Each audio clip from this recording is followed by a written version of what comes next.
그동안 우리나라 역사 안에서 그동안 이 사법부가 저지른 수많은 잘못들이 솔직히 감춰져 왔습니다. 물론 굵직굵직한 사태들이 있었죠. 뭐 2차 인혁당 사건 때 네. 8명의 죄 없는 사람들을 사형시키고 그렇죠. 다 사법사상 암흑의 날로 세계적으로 지정하기까지 했던 1975년 있었던 일이죠.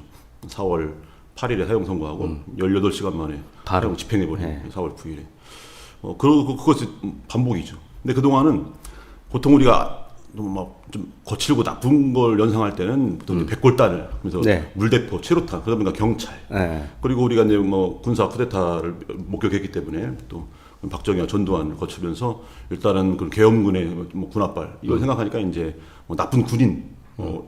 그 뒤에 이제 검찰이 또 숨어 있다가 검찰의 그런 온갖 나쁜 모습들이 최근에 이제 검찰의 또 윤석열 정권을 통해서 낱낱이 드러났습니다. 근데 마지막까지 감춰져 있던 것이 사법부였죠. 예, 그렇죠. 사법부는 그래도 우리가 마지막 최후의 양심과 또 상식, 가치를 지켜준 최후의 보루처럼 생각해 와서 그동안 우리가 인사말 입버릇처럼 존경하올 재판장님 이런 표현을 쓰고 또 사법부의 판단을 존중합니다 이런 말들을 많이 했습니다. 물론 예. 개인적으로는 너무 부당하다고 생각하고 한다 하더라도 어쨌거나 이것이 법치국가 안에서 이루어진 판결이기 때문에 그 존중돼 왔어요. 그런데 이번 이 조희대 대법원장의 사법 쿠데타를 통해서 사법부의 낱낱이 드러났던 그런 판결이 아니라 그래서 사실은 판결처럼 보이지만 자백한 거죠. 우리가 어떤 자들인가를 예. 자백한 거라고 볼 수 있겠습니다. 그리고 사실 파기 재판을 하지 않은 것도 제가 보기에는 어떤 또 두려움 때문이 있을 수 있겠지만 네. 그러면 새로운 대안을 내놓을까봐. 그때 파기 아직은 시간이 있었으니까요. 네, 그래서 새로운 대안을 내놓지 않도록 그러니까 다른 후보를 내놓을 수 있지 않습니까? 그렇죠.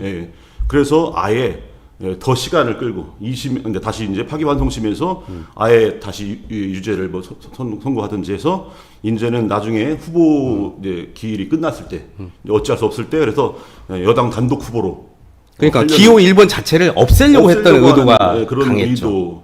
의도가 아닌가 생각합니다. 그래서 그 자체로 보면 정말 사악하다는 생각을 지울 수 없습니다. 그러니까 이제 대법원의 판결을 가지고 이거는 다 뭐 이해할 그렇죠.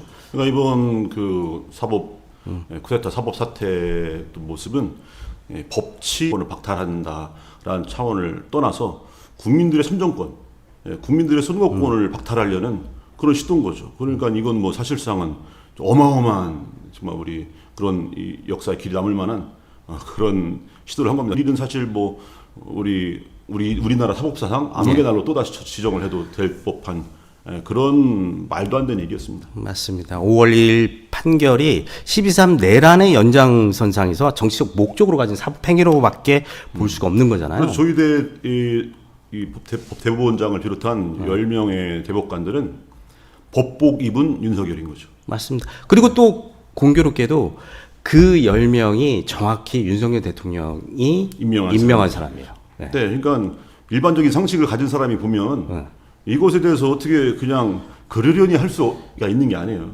이번에 그 사법부 대법원 사법부의 패착은 뭐냐면 국민들을 너무 우습게 봤습니다.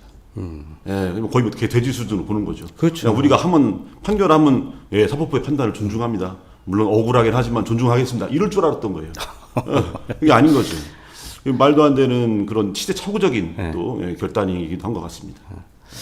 우리의 민주주의를 뭐 법복 입었다고 해서 그거를 판결 내리는 물론 이제 헌법재판소에서 그렇게 할 뻔하다가 많은 국민들이 이제 걱정을 했었는데 보니까 다행히 헌법재판소는 그런 판단을 내리지 않고 현명한 판단을 내려줬는데 대법원에서 이렇게 내리니까 국민들이 다시 한번 울컥했죠.